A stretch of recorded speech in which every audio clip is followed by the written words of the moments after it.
Hi viewers, welcome to burning topic with me Ramana.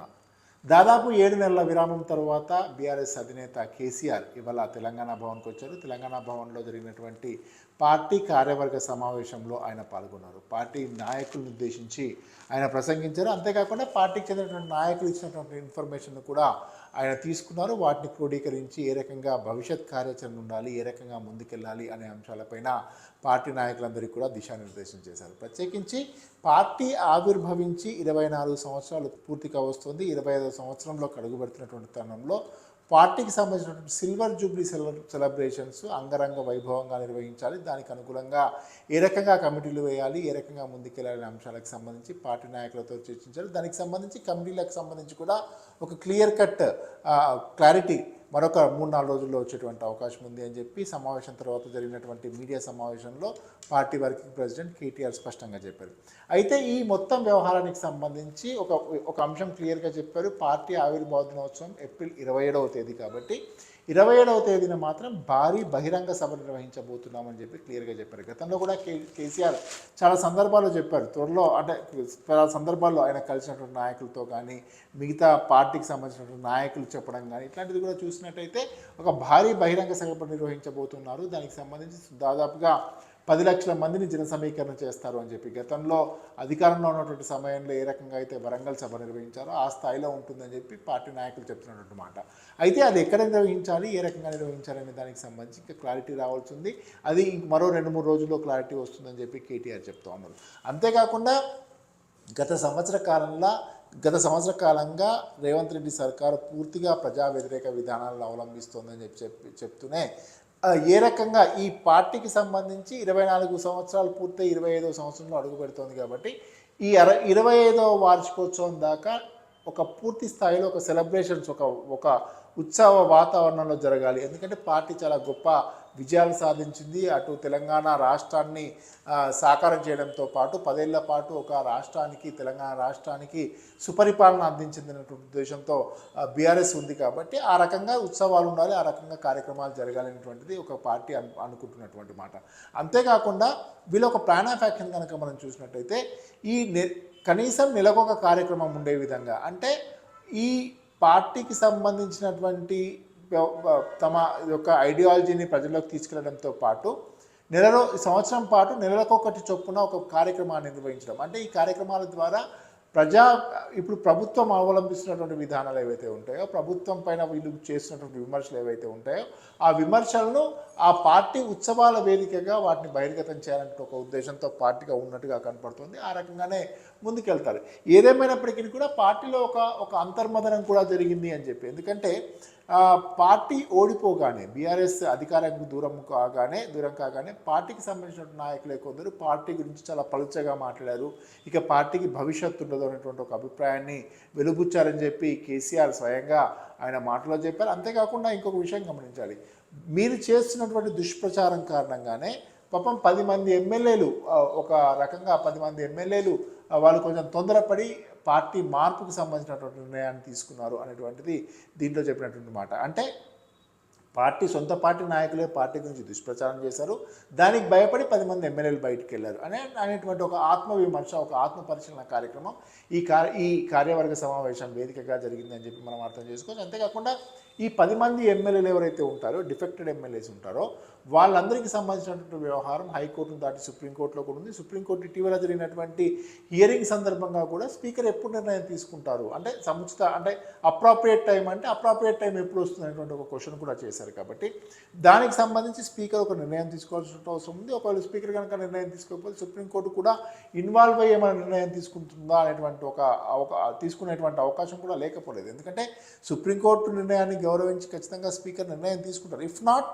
Supreme court will take its action అనేటువంటి ఒక సంకేతం అయితే వచ్చినటువంటి నేపథ్యంలో ఈ 10 నియోజకవర్గాలకు సంబంధించి ఉప ఎన్నిక రాబోతుంది అని చెప్పి పార్టీకి సంబంధించి పార్టీ అధిష్టానం భావిస్తుంది, కేసీఆర్ భావిస్తున్నారు, పార్టీ నాయకులందరూ కూడా భావిస్తున్నారు. కాబట్టి ఈ 10 స్థానాలకు కనుక ఉప ఎన్నిక జరిగితే ఖచ్చితంగా తమ సత్తా చాటాలి, ఇదే వేదిక సరైనటువంటి వేదిక అనేటువంటి ఒక ఉద్దేశంతో ఉన్నారు అని చెప్పి ఒకటి తెలుస్తూ ఉంది. అంతేకాకుండా ఇంకొక అంశం కనుక చూసినట్టయితే 2029 కల్లా నియోజకవర్గాల పునర్విభజన కార్యక్రమం, నియోజకవర్గాల పునర్వ్యవస్థీకరణ కార్యక్రమం జరుగుతుంది. కాబట్టి రాష్ట్రంలో దాదాపు 50కి పైగా స్థానాలు అదనంగా వచ్చేటువంటి అవకాశం ఉంటుంది అని చెప్పి 160 స్థానాల వరకు వచ్చేటువంటి అవకాశం ఉంటుంది అని చెప్పి పార్టీ భావిస్తుంది. కాబట్టి దీన్ని వేదికగా చేసుకొని కొత్త నాయకత్వాన్ని ప్రోత్సహించే విధంగా, కొత్త నాయకత్వానికి ఒక ఉత్సాహం ఇచ్చేటువంటి రీతిలో వాళ్లకు మీరు ముందుండండి, మీరే భవిష్యత్తు నాయకులు అనేటువంటి చెప్పేటువంటి ప్రయత్నం కేసీఆర్ చెప్పారు అనేటువంటిది మనకు స్పష్టంగా అర్థమవుతుంది.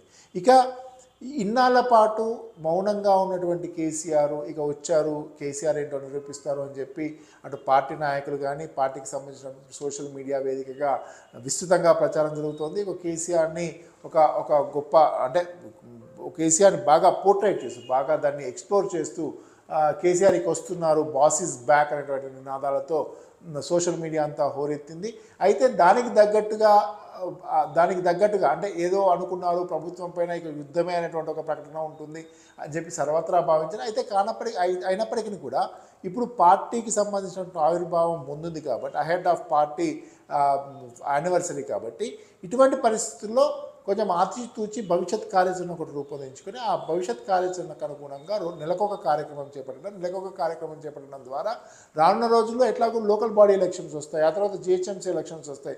అంటే పార్టీ నాయకత్వాన్ని మొత్తం కూడా, పార్టీలో ఉన్నటువంటి క్యాడర్ని అంతా కూడా ఎన్నికలకు ఎప్పటికప్పుడు రెడీ చేసేటువంటి వ్యూహంతో ముందుకెళ్తున్నారని చెప్పి మనకు స్పష్టంగా దీన్ని బట్టి అర్థమవుతుంది. కాబట్టి రానున్న రోజుల్లో ఎటువంటి నిర్ణయాలు ఉంటాయి, పార్టీ ఎటువంటి కార్యాచరణతో ముందుకెళ్తుంది అనేటువంటిది కూడా చూడాలి.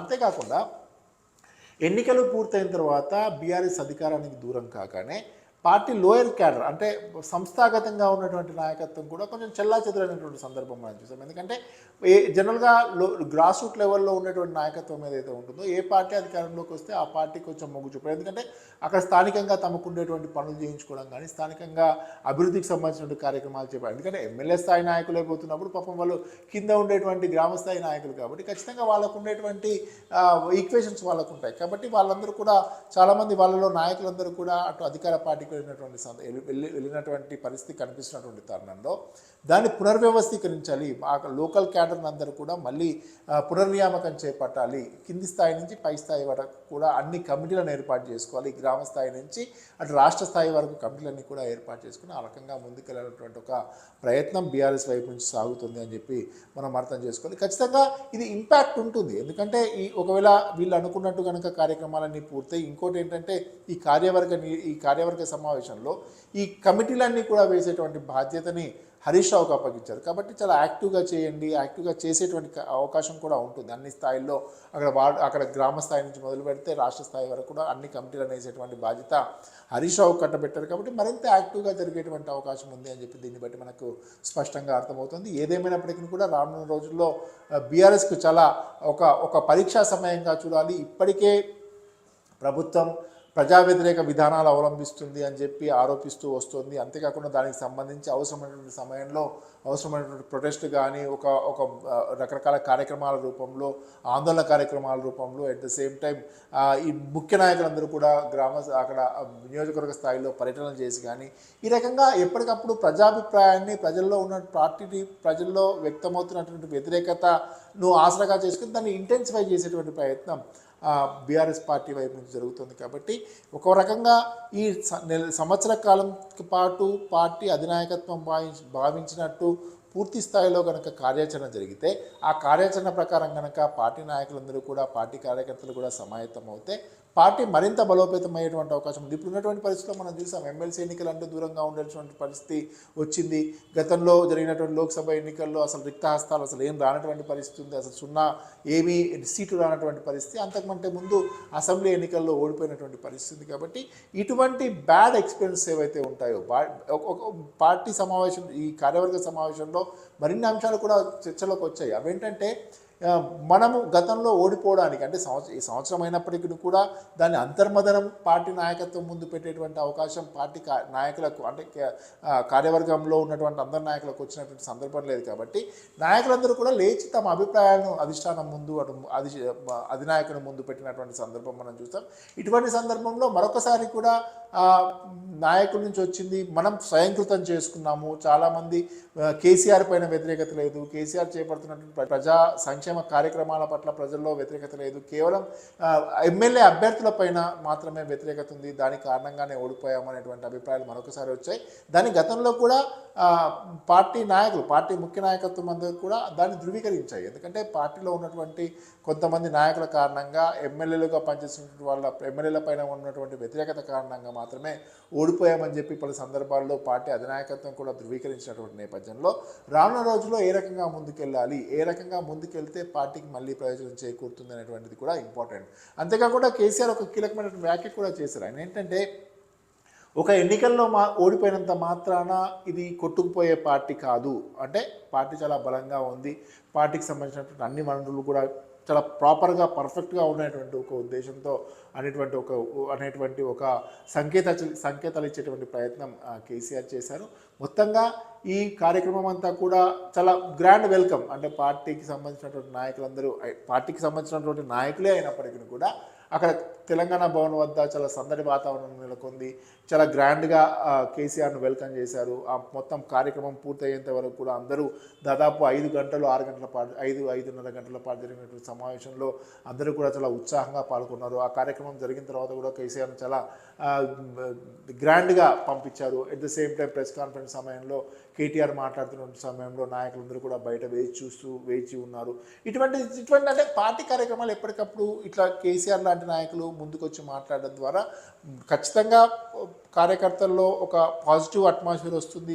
వాళ్ళలో ఉత్తేజం నెలకొల్పేందుకు అవసరమైనటువంటి ఏర్పాట్లు చేసినట్టు అవుతుంది. వాళ్ళు కూడా ఎటువంటి నిరుత్సాహానికి లోను కాకుండా చాలా యాక్టివ్గా పార్టిసిపేట్ చేసేటువంటి అవకాశం ఉంటుంది. అంతేకాకుండా పార్టీకి సంబంధించినటువంటి మరిన్ని విభాగాలు, అంటే మహిళా విభాగం లాంటివి కూడా ఏర్పాటు చేస్తాము. ఎవరి పనులు వాళ్ళు చేసుకొని ఎవరికి వాళ్ళ పనులు సాగ్రిగేట్ చేశారు అనేటువంటిది కూడా మనకు అందుతున్నటువంటి సమాచారం. ఏదేమైనప్పటికీ కూడా బీఆర్ఎస్, భారత రాష్ట్ర సమితి పార్టీకి సంబంధించి రానున్న రోజుల్లో మరింత బలోపేతం కావాలనేటువంటి ఒక ఉద్దేశంతో ముందుకెళ్తోంది. ఆ రకంగా అవసరమైనటువంటి తమ సర్వశక్తులన్నీ కూడా ఒడ్డి పోరాటం చేసేటువంటి ప్రయత్నం చేస్తున్నట్టుగా కనపడుతుంది. ఇది ఇవాళ బర్నింగ్ టాపిక్. మరో అంశంతో మళ్ళీ రేపు కలుద్దాం. Stay tune.